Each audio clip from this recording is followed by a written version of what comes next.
I am Dr. G, and we're on the air. As you know, every week we're here on Engaging Minds, and we like to look at our worlds in a more thorough, more in-depth way. But what we're going to do tonight is we're going to celebrate, and what we're going to do is celebrate what I call to be happy, and I'll explain all that to you in a minute. But I also want to wish all our dads out there a happy Father's Day. And people always ask me, how do I come up with ideas for the show? And what inspired me to do this show was I had a patient ask me a few weeks ago, well, Dr. Gluss, can you make me happy? And I really thought about it for a while, and I thought, well, how does someone get happy? Because people write to me all the time about that, and they may be suffering from depression or anxiety, and they want to know how to get happy. And what I found that probably makes people the most happy is when they're expressing themselves, when they're true to themselves, and they're able to find a voice and an avenue to be able to do that. So I want everyone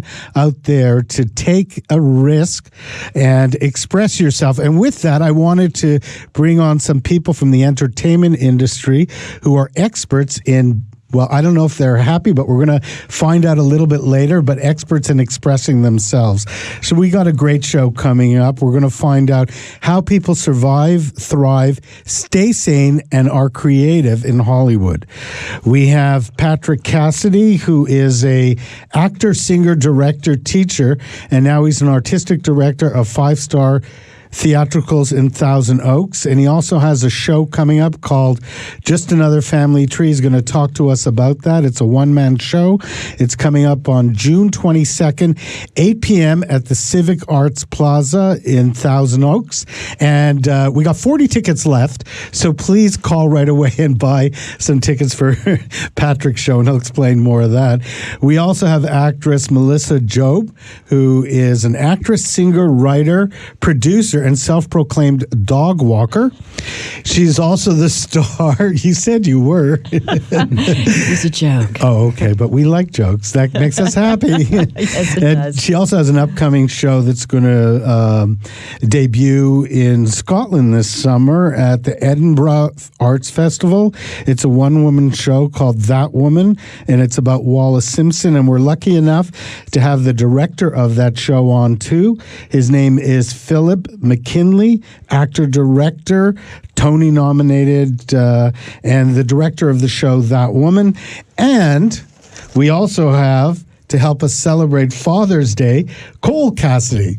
He is a musician and newly graduated, and as Patrick said, took a different path than the rest of his family. So I want to welcome everyone to the show. It's a pleasure to have you on. Thank you, Howard. Nice to be here. Howard. Thank you. And why don't we go around? I just want everyone to introduce themselves a little bit more. Tell us how you got into this business, what inspires you, and also what keeps you inspired. So why don't we start with Patrick? Come on, get happy. The Partridge Family inspired me. No, Okay. It did me too, actually. I was waiting for that. I know. Yeah, I did have the poster growing up. Oh, did you? Yes, Yeah. but that ages me. You know, I say it in my one-man show, Just Another Family Tree, which is literally about growing up. Well, it's about my 40 years in the business, but it's about growing up in a family where every single person around my dinner table was in show business. And they were all like stars and successful. But we're a family, like every other family, with family dysfunction and family problems and tragedies. And, you know, I always say when I came out of the womb, they said, smile, Patrick, smile. It's been a part of my life, you know, from the day I was conceived. I broke my collarbone in high school, and from that, I found out that the musical theater department was doing The Music Man, and I was conceived on that movie, and from there, I just got bit by the theater bug. And I talk about all that in my show, and yeah, it's part of my lineage, it's part of my DNA. Yeah, I was just going to say part of your genetics, but we'll hear from Cole, and why don't we go right to Cole? So how is it to be the son of your dad and to have taken a different path? Well, you know, when I have friends over, you know, a lot come to my house, it always ends up going into a performance. Right. You know, we'll get around the piano with my dad and my brother, and we start doing tunes. And, you know, it's become completely normal to me. And my friends are looking at me like we're insane. And they're like, does your family always do this? Yeah. Your family doesn't yours? do this? Yeah. So I have to tell you, at my 50th birthday, my brothers were all there. We had all these great musicians that are professionals and stuff. We all played. And my brother Sean got up and did sort of a tribute to me at 50. He says, most people at their birthday parties, they have balloons, they have a nice cake. We go into rehearsal. Right. Everything is an audition, That's right, exactly. Did you really mean that you should pass the salt? What was the motivation behind it? Oh, yeah. No, but again, very, very normal family, but the backdrop was show business. But, we were a family. Yeah, absolutely. And I guess like what Cole was saying is maybe it's strange for other people that visit us, but singing, acting, performing was just natural to us. It's part of the deal. Yeah, that was your normal. Mm-hmm. And Mr. McKinley, I want to welcome you to the show. Thank you. And why don't you tell us a little bit about your background and how you stay inspired and maybe happy and sane?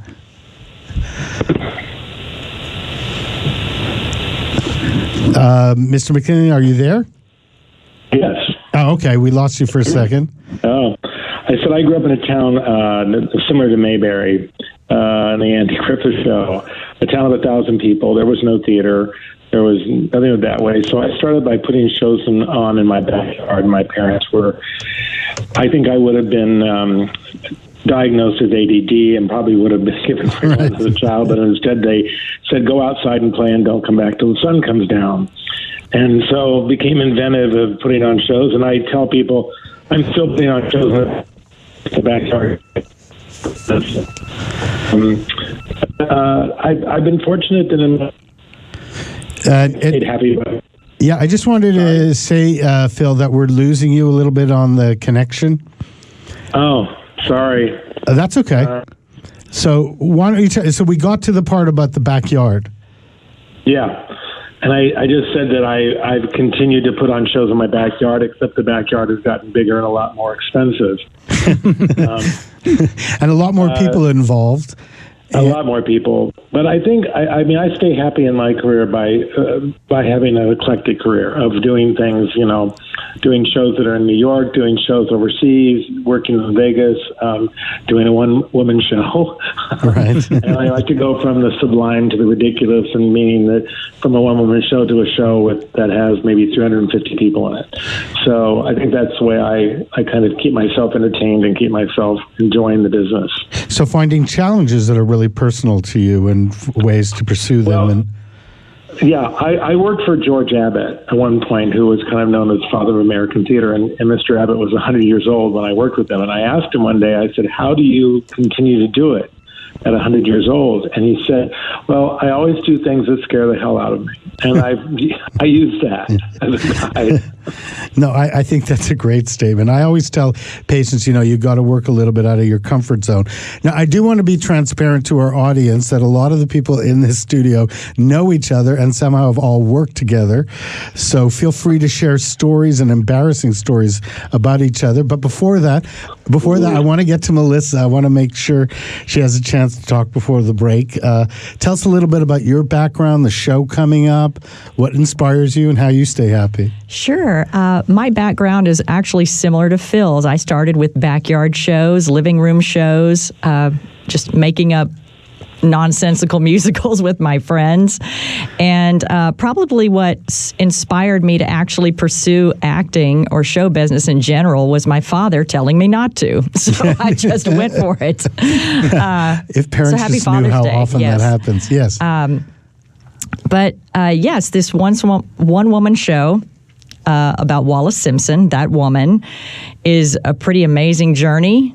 It's about a woman whose story is rarely told. And I'm really excited to be working with Phil. And it's written by? Written by Scott Smith. Well, that's pretty great. And we are going to have some embarrassing stories to tell. So why don't I start with Patrick, because I know you were chomping at the bit. We're going to go to commercial in a minute. But why don't you tell us something about your experience with Phil McKinley? Oh, well, Phil's been amazing. I just called. By the way, hi Phil. Hey, Patrick. How are you? Hey, pal. Hi, Phil. I just called Phil the other day when I received word that I got the artistic director job, because he was so instrumental. He had asked me to become the resident director for Showstoppers, which he had directed, and he asked me to come in and sort of maintain the show. And it was a huge growing experience for me as a director, and to work under him and to work under the people there at the Wynn. And it was huge, and all of those things that happened to me in the last 7 years were a huge contribution to me getting this job. So I called him, and to personally thank him, and then invite him to my show, Just Another Family Tree, which he was going to come in with David to see, and now he canceled. Busted. Busted, Phil, on the air. Throw the gill. Is it working? Are you coming down? No, he's got other things, but I will see him again. I truly adore him, and he has been. And we worked together. The first time we worked together was he directed in Connecticut, The Music Man, with my mother, and had the really smart idea of putting my mother as Mrs. Peru, but watching Marion, and it was the first time we did it, and then we've done it 5 times since then. One of the questions I get a lot on email too is when people find out that actors, directors, etc. are coming on the air, they want to get a sense of what their creative process is like, because it seems to be individualized for everyone. So I want our panel to just talk about that, how they develop an idea, what inspires them, and where they get their creativity from. So I'm actually going to start with Phil. Phil, so after you got diagnosed with ADD, running around in your yard in your imaginary world, which a lot of psychologists tend to do too, how do you take that inspiration in your imagination and develop it? What's your creative process like? It depends on if it's a work that if I'm producing or directing something that's already been done, like a revival, or if I'm doing something original. Now, doing something original, like, for instance, That Woman, which we're going to be doing soon in August, you have to go back and do reading about the character. It involves also, I think, speaking to the author, in this case Scott Smith, to find out what his take was. And Melissa and Scott and I, spend a great deal of time talking about the script and how Wallace would react. What we would imagine would be her response to what's going on in her life at that point, because no one really knows, I don't think. So it involves the research and the background of the piece, but I think once you're in the rehearsal room, it centers on the person, the people who are doing the roles themselves. And you have to try to help them discover things from their life experiences that they then can bring to the stage and bring to those characters. I guess that would be, I think, the basics of my process. I don't know, Patrick, you and Melissa have worked with me, so you probably know more about it than me. Patrick? Yeah, when I worked, he was great with me. I always thought that I was a good actor's, I'm losing myself. I always thought that I was a good director's actor, because I would come in with a great deal of preparation, and I'd throw the director a bunch of stuff, and then I'd let the director and defer to the director. Yay, no, that doesn't, But the actor's job is to prepare and give the director as much, knowledge about and choices, and then let the director, kind of form the tapestry, and that's what I do with Phil. And then what Phil said to me, I remember when we did Music Man, he gave me a bunch of things. Why don't you try this, to do this? So you then. Because they see the big picture. The director sees the big picture, but your job is to give them as much information and material as you can, and then allow them to craft it. And I'm wondering, Melissa, in your experience with Phil as you're working on That Woman, what's that process like for you? I mean, you're getting directed a lot. Remember, we're on the air. Lots of people are listening, and your director is listening too, and you haven't done the show yet. It's been perfect. No. It actually has. No, Phil is amazing. Just as a director, he gives you so much to think about, and so many things that I haven't thought about yet. in our rehearsals so far. It's been pretty eye-opening. Okay. So you know what I think they're both being very kind. I think what they're not telling you too is it can be exasperating. I mean, I do prefer actors who bring a lot to the table. I would prefer to be an editor as opposed to a creator dictator. I've worked under directors who are that way, and you go in and they have an absolute vision of how they want it, and that's it. And that's one style. I tend to sometimes not. I tend to think that actors can bring something totally different than what I, as a director, may have imagined it to be before we went to rehearsal. And you have to kind of honor that. Because I would love to be in rehearsal every day of my life. I stopped performing because I loved opening night and closing night and nothing in between.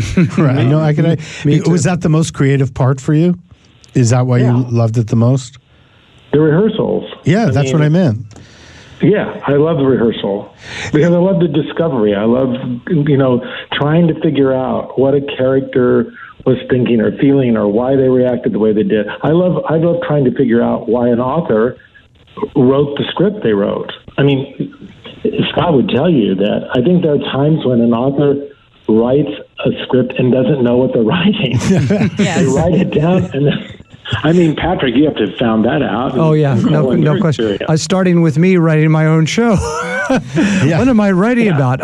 Really? I'm going to say that on the stage? But I totally understand. I do want to share with you guys, it's so interesting for me to listen to this because the work that you do is so similar to what I do with a patient when they're in my office, that, they will come and they will tell me their story, and I have to listen really carefully instead of me trying to dictate my vision of who they should be and how they should be happy. I have to really join them and try to be as spontaneous as I can and get into their worlds and work with them. A lot of times I feel like the reality in between us is the world. I always think of a sphere, like the patient is there, I'm on the other side, and then there's a reality in between us, and we're trying to work within that reality and a lot of times just create a life for themselves. And I think that reality is very similar to what you guys do in trying to create a show. Mm-hmm. So the whole process, the dynamic process, is really interesting. So, since it is Father's Day, that I think as a director, you have to father the piece along, and that means when I worked with the circus, it was interesting because you father the performance out of somebody from different nationalities in very different ways. Sometimes you love the performance out of them. Sometimes you frighten the performance out of them. Sometimes, you have to find out who the person is, mm-hmm. and be very in tune to that, and know how far you can push and when you have to stop. Mm-hmm. That can be dangerous. Yes, I want you to know both Melissa and Patrick, who have worked with you, are smiling, big smiles across their face. Cole, since we're talking about Father's Day, and a lot of times I'm wondering sort of what your experience was like with your dad, and any embarrassing stories you could tell us. Oh, no. Remember, he has a show opening up soon, so we want to make sure he sells some tickets here. Well, it's actually been pretty cool lately because in his up and coming show, me and my brother actually get to do a number with him. We actually close the show, and it's always been so awesome. Kind of whenever we get the chance to work together, it's been amazing. And even today, we were rehearsing with the three of us, and we kind of paused for a second and was like, wow, like, this is pretty cool. Like, it's Father's Day today, and here are, me, my brother, and my dad all working together on something that we all love to do.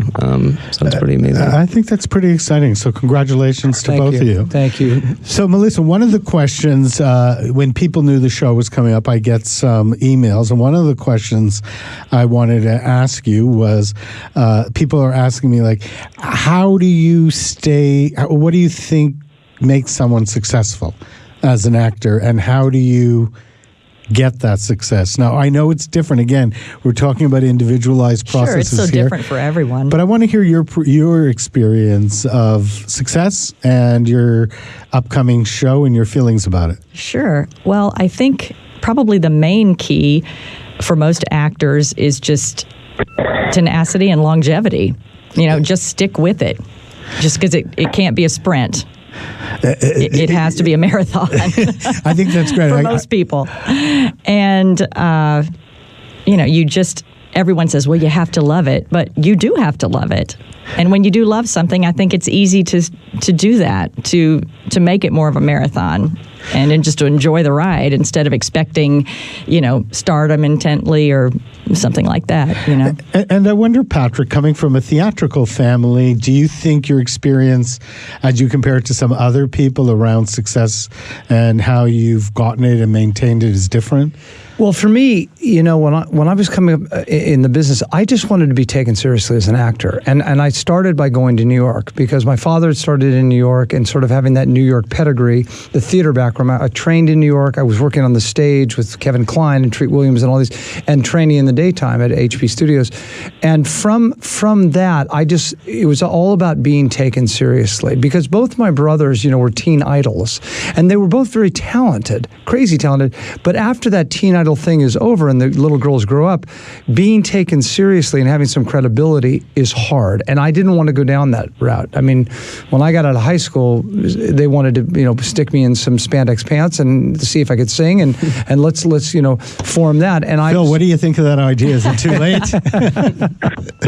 And at the break, I had such an interesting conversation with Patrick Cassidy about the concept of success, the struggles he's had, and how coming from a famous family, a lot of people think, well, if you come from a famous family, you haven't made, but actually the struggles can actually be more challenging and the dynamics very different. So I wanted him to share a little bit about his experience. Well, when I was growing up and I made the decision I wanted to do this, like I said, there was a lot of record companies that just wanted to, sort of package me as the next Cassidy and be the teen idol thing in that route. And I saw with both my brothers, David and Sean, that it was a very short-lived career because, those teenage girls grow up and then being taken seriously as an actor goes out the window. And they had a really difficult time getting a job. And that was the best choice I made was when I moved to New York and I got cast in Pirates of Penzance with really, really credible theater actors, I started to build that.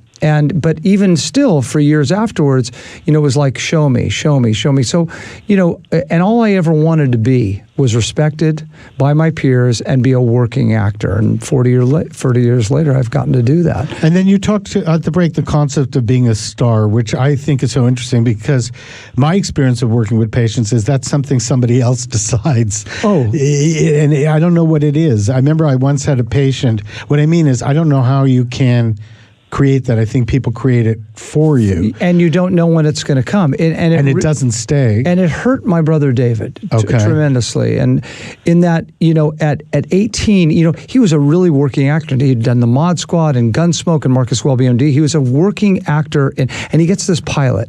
And he gets this part of Keith Partridge. And all of a sudden, he becomes this sort of Beatlemania thing from 70 to 74. Well, it did him in, ultimately, because he never got out of that. And he was a tremendous singer, tremendous songwriter, and had so much more talent, but nobody ever let him get out of that box. And that ultimately, I believe, was sort of the demise of him as years went on. And Phil, as you listen to this, I wonder what your thoughts are, because you've worked with a lot of famous people and working with them as a director, your experience of their own process. Did we... especially Patrick has an example in the sense that I think people... So, Phil, just so you know, we're losing you a little bit on your connection. So we'll come right back to you, but we'll... hopefully have a clearer connection. And anytime you hear this, Phil, and you want to jump in, please do, because then we know you'll be back on the air. But we're going to try calling Phil back and see if we can get a better contact. So in the meantime, I'm going to ask Melissa about her concept of success and how she deals with it now that you have this great upcoming show. You're going to be the star of Scotland. Your thoughts about it? Well, it sort of hit out of the blue, to be honest. I mean, I moved to Los Angeles 7 years ago. I've been working as an actor for about 20-something years. Well, I just dated myself. Way to go. You came as a child actor to Los Angeles. Yes, didn't I? Yes, I was just a mere tot. But working in regional theater, a little bit of TV and film, and then moved out here. I've had a little bit of success and all of that in Los Angeles, but then all of a sudden the show comes along, and it's been a very interesting thing to have to experience. In what respect? Just attention. More attention. We all think that we really want it, and that's what you crave, and you're constantly, every day, I think, in this business, how can I generate some more?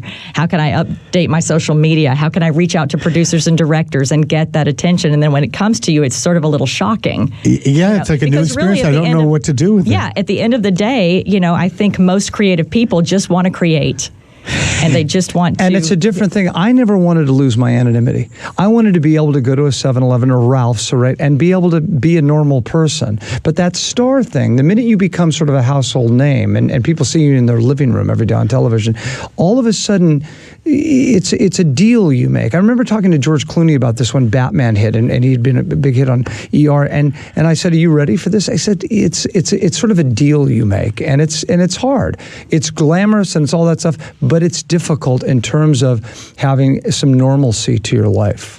Again, I remember working with a client who had very similar to Melissa, had a really big, great breakthrough on television, and then this person became a household name too, and her feelings about it, she said, it was so overwhelming. I just decided that I was just going to deal with it day by day, and all I had to do was my job.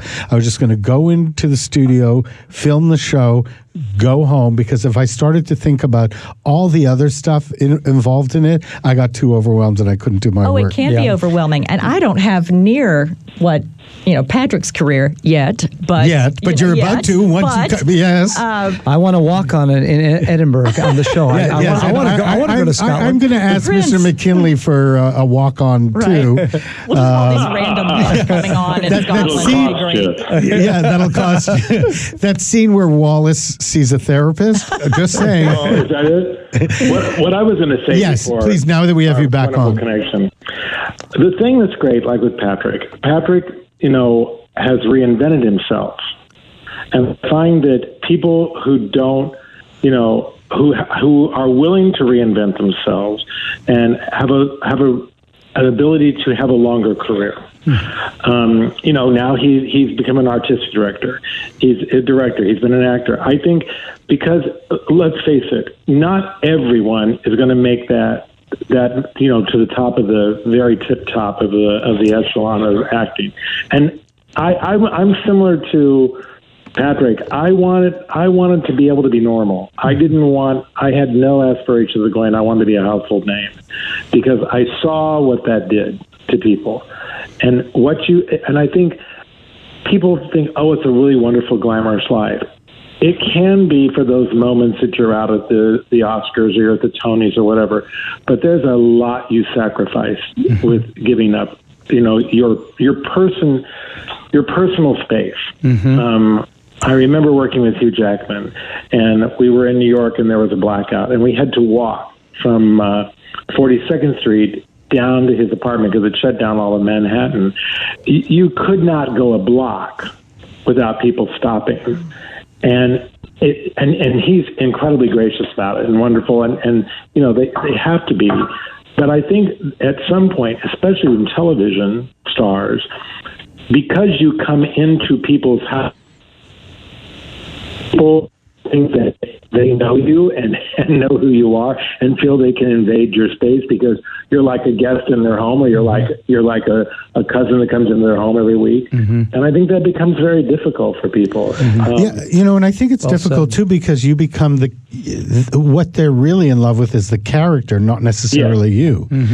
So that can be hard. I've had patients say, my death will be when I believe my PR, when I think that's actually me. What Phil said about reinventing, that was right on point. That's exactly what it is. Because that image, that let's say the Keith Partridge, then you spend your life trying to recreate that. Recreate it. And you wake up one day and you're 60 and you're still trying to be something that you became at 18. And that's very hard to live with. But it's also really hard to recreate yourself. And do you think that... You know what that is, though, Howard? And that's with anybody in any career. I always tell people, look for the opportunities where you least expect them to be. Because I think you have to be open to what not is in front of you, but what may be beside you or behind you. Those opportunities may be there, and you have to think, what if I took that opportunity? What if I took that risk? The success of my, eclectic career has been the fact that I just never said no. You know what? And I want our audience to hear that. So whether you're in entertainment or you're in psychology or in your music, like Cole, or mechanical engineer. The fact is about reinventing yourself and finding new challenges. I can think of the same way what you guys are saying in my own career. People ask me how I got into radio. I go, I don't know. I got asked to be on a show. It's sort of, and I thought I could do it. And obviously I can't, but I can. But I think a lot of times it's just having the courage to be able to take those risks and finding different ways to express yourself creatively. Exactly. Yeah. I wanted to say something too with kind of on the topic of reinventing yourself. Me, my brother, and my cousin, we just started this band with this trio of the three of us. And we kind of had, when we were going through names for the band, we were wondering, we thought about calling it Cassidy. It's a good name and stuff. But we kind of wanted to kind of get away from I guess, the Cassidy name or whatever, and be really looked upon as good artists, songwriters, and not just three Cassidy singers. Because they're going to get that anyway. Right. They're going to get the sons of, or they're going to get that anywhere. But to rely on their musicality as singers and as songwriters and as musicians, that's what builds the credibility. And I've talked a lot about this with them. We're going to take a break, and after the break, we're going to talk a little bit more about this topic, hear a little bit more about the shows that these people are in. But what I want our audience to hear is whether you're famous or not famous, everybody's got challenges, and having the courage to meet them and finding creative ways to deal with them are the most important thing. In my experience, when people are doing what they love to do, they get in that zone, and finding creative ways to do it and reinvent themselves and stay in that zone no matter what your profession is, what will probably make you happy. So with that, Phil, I just wanted to tell you that we were all discussing that if you were in the studio, we wouldn't be having a problem. Sorry.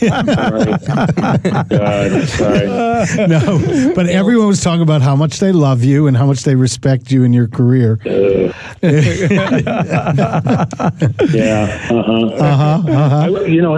I was going to say, I think the best thing you can tell listeners in any career, there is this thing that I love to talk about when I do master classes in school about failing up. And I try and tell people who are going into the business, younger people who are going into the business now, you only fail down when you do something and you see options in front of you and you don't take them. That's failing down. Failing up is when you look at the options in front of you, try them out. And when one doesn't work, go for another one. And I think you're talking to people, all of us, maybe Cole, you have lucky you, as young as you are, you have lots of opportunities to fill up now.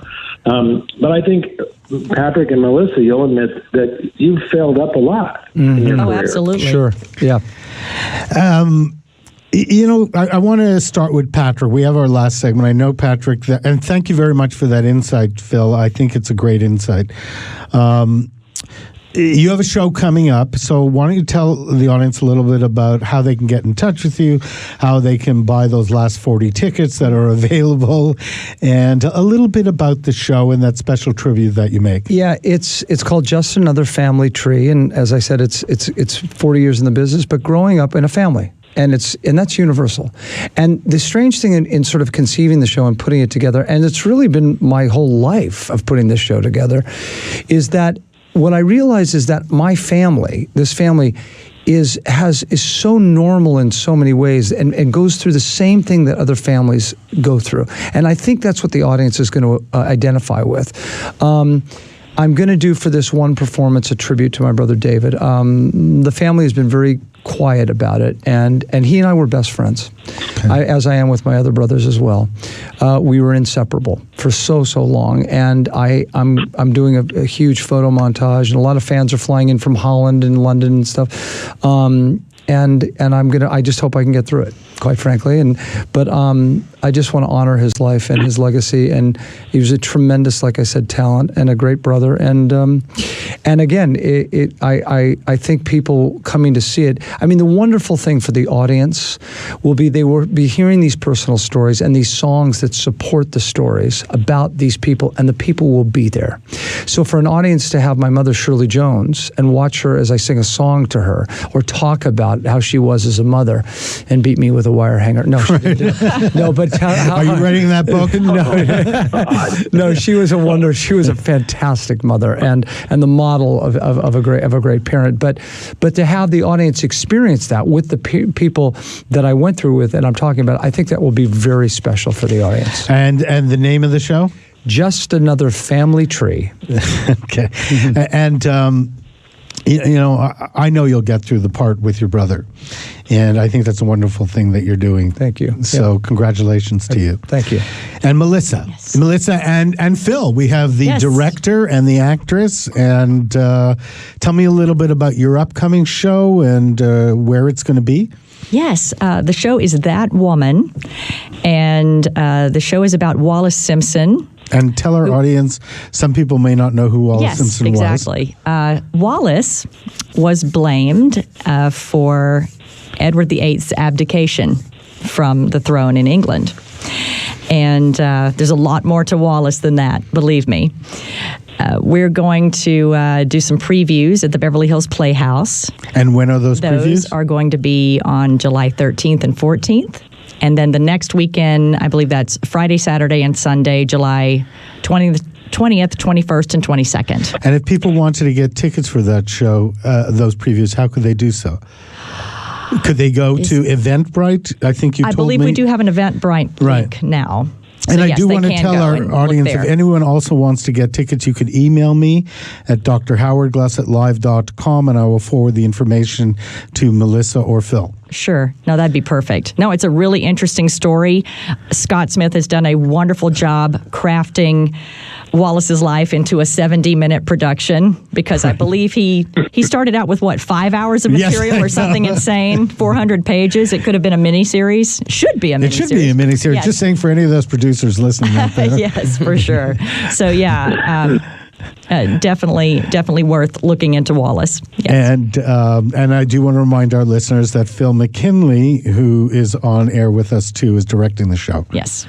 And Cole, you told us you have some stuff coming up that you're performing. Yeah. So like I said, we started a band with David's son, Bo, my cousin, and my brother and I. And we've been writing a lot of music. We're coming out with an EP later in the year of about 6 songs. And it's been an amazing process to kind of work with, family and really collaborate on something that we all just love to do and songwrite together. But what did Dad tell you about growing up? Yeah, I knew you were going to say that. But at least you have that degree. He's been eyeing me, across the table. But pretty much my dad, growing up, he always gave me advice, especially when it comes to anything in the arts or anything like that. And, he always told me, Cole, don't go into the arts. Which my mother tried in vain with all of her sons. I think they all do. I think it's just genetic in your family. Yes, it is. So he told me, he said, go to school, study something professional, and maybe after, if you want to pursue that, you can. So I did. I went to UC Irvine. I graduated yesterday. Congratulations. Thank you. And Congratulations. thank you. But yeah, I studied mechanical engineering. And bar none, that's the greatest accomplishment by a Cassidy. I was can going to tell you. say that. That is so out of left field for your family. Yeah, I'm not sure how that happened. Daddy might have some explaining to do. You may want to take that DNA test. I'm just saying. Yeah. Heavy genetics from the mother, I promise you. I was just going to say, we have a few minutes left. I'm going to go around, start with Phil. If there are any final thoughts, a lot of times I find that people want to say something and they don't get a chance to say it during the show. So, Phil, any sort of final thoughts or piece of advice you'd like to share with our audience? My only advice to anybody in any field is you follow your passion. That's what we're all talking about. The reason those of us that are on your show this evening is because we're following a passion, and that's the fuel that creates the fire. Patrick, what do you think? I'm shaking my head in total agreement. Yeah, you follow your passion, follow your dreams, and enjoy the process, enjoy the journey, and allow yourself, like Phil said, to whatever comes in front of you, to take a shot at it. I mean, I'm an artistic director now for this thing. There's so much of it that's overwhelming that I don't know, and yet there's some that I do know. But I'm just so lucky and grateful to be in the position to give and to learn. And that's what I want to do. Yeah, so many times, think about what you're saying. So many times people look at my resume, how did you become an expert, Dr. Gluss, in schizophrenia? And I go, I got a job. And then the expertise came afterwards. It was like you said, just flying by the seat of your pants. But you know what? In the back of my head, I knew I could do it. So I had the confidence to be able to do it. But I took chances with a lot of things. I really didn't know what I was doing. And there's that old saying, fake it till you make it. There's a lot of truth to that. Very much so. Absolutely. Very much so. And Melissa, any thoughts? Yes. No, I completely agree with what everyone has said. And I think you do have to take advantage of what's in front of you and pursue all sorts of things. I mean, while my passion is acting and always will be, I have a degree in graphic design and illustration, which I've had another life doing that as well as acting. And being in Los Angeles, being an actor, I've also pursued other things that I didn't know I could do. Makeup. Like dog walking. Dog walking, yes. Expert dog walker. No, but I'm special effects makeup. I've been a costumer for years. So, I mean, I feel like all of those other creative things can fuel your ultimate passion and bring you to meeting new people or other directions of that passion. And what I want our audience to hear too is that passion takes a lot of work, and a lot of times there's resistance that you'll face. Like you'll have an idea to want to do something, and the first thing that's going to come up is all the resistance to it. So many no's. Yeah, so but they many always no's. lead to a yes. Well, yeah, but you've got to kind of maneuver around it. Yes, you do. And my anecdotal story is I had a guy once on the show when I did it in Phoenix, and he was a very well-known author. And he still got a lot of rejections about his manuscript. So what he decided to do is to turn it into something positive. So on his website, he counted them. And he said, my goal is to get to 1,000 rejections. Mm-hmm. So every time he got one, he turned something negative into something positive. Mm-hmm. We have a minute left. First of all, I want to thank everyone for being on the show. Thank you. Melissa, very quickly, if people wanted to get in touch with you, how could they do so? They can go to my website. It is melissajobe.com. And it's also Philip McKinley. Is that correct, Phil? Yeah, or philmckinley.com. That's easy too. Okay, so I want to thank everyone for being on the show. What I want our audience to hear is that your passion can drive you. Everybody has their own, goals and resistance, but finding happiness is really about trying to find something that inspires you, makes you feel passionate. And I think learning how to deal with the resistance, move around it, turn it into something positive, maybe transfer it into another creative skill, but always finding that vision and being true to yourself. I'm Dr. G. We'll be back next week. The number, if you want to call me, is 1-800-222-5222, or you could always email me at drhowardgluss@live.com.